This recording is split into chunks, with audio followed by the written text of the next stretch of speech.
My Pakistani nation, Assalamu alaikum. Today I am present here with a great speech. According 23rd March 1940, it is also called Pakistan Day.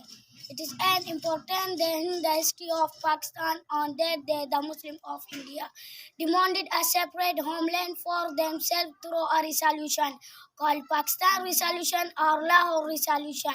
Muslims of India stood for their rights and gathered at Minar Pakistan under the leadership of Quaid-e-Azam Muhammad Ali Jinnah.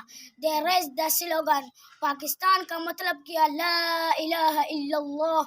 People sacrifices their lives for the formation of Pakistan.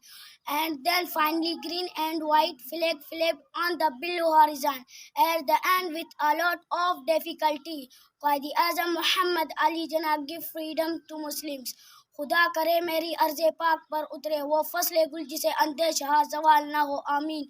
Pakistan जिंदाबाद। जज़ाकल्लाह खैर।